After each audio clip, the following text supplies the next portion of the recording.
Our math adventure continues. We are going on with something called function notation. It sounds complicated, but really it's directly related to our linear equations. So what is function notation?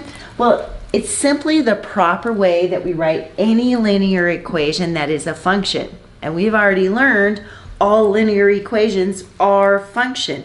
They pass that vertical line test. Therefore, the proper way to write the linear equation is not in the y equals mx plus b format. It's in function format or function notation. So all that means is that we don't call our output y, we call our output f of x. Now notice there's a set of parentheses there. Don't confuse it with multiplication because we've always used parentheses for multiplication. The way that we say this is f of x, and usually you're going to see f. Sometimes they might say g of x or h of x, but we're just going to use f of x because that matches with function for function notation. But notice everything else is the same. I still have my mx and I still have my b. But the concept doesn't change. Remember, a function is like that function machine. So you have a number that goes in, it goes through some sort of calculation, and a number that pops out. That concept's still the same. So my number that went in is my x still. I'm just changing it from what pops out being y to what pops out is being f of x. But all the other concepts are still the same. So we can solve any equation using function notation. Don't let it confuse you. So they might give you a problem that says let f of x equals negative 3x plus 8. That's just my linear equation. And they said find f of x when x equals 5. Okay, that tells me I don't know what's popping out, but I do know what's going in is 5. So that helps me see my function notation equation.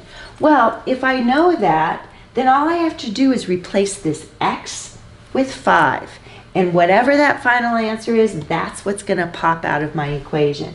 So when I replace that, I get negative 3 times 5 plus 8. So that becomes negative 15 plus 8, which is negative 7. So what I know just happened is 5 went into the machine.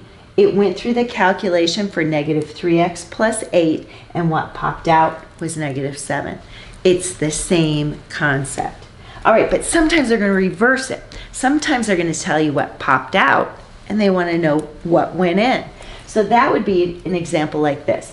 Let f of x equals negative 3x plus 8, and it says find x when f of x is equal to negative 22.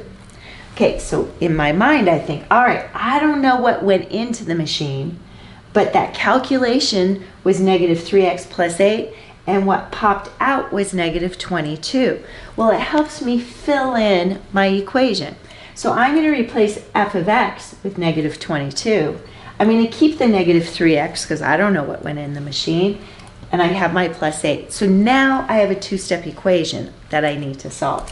So I'm first going to subtract 8 from both sides, and I get negative 30 equals negative 3x. Then I'm going to divide by negative 3 on both sides because you always have to keep that balance, and I get x equals 10. So it means when 10 went into the machine and it went through negative 3 times 10 plus 8, I got negative 22.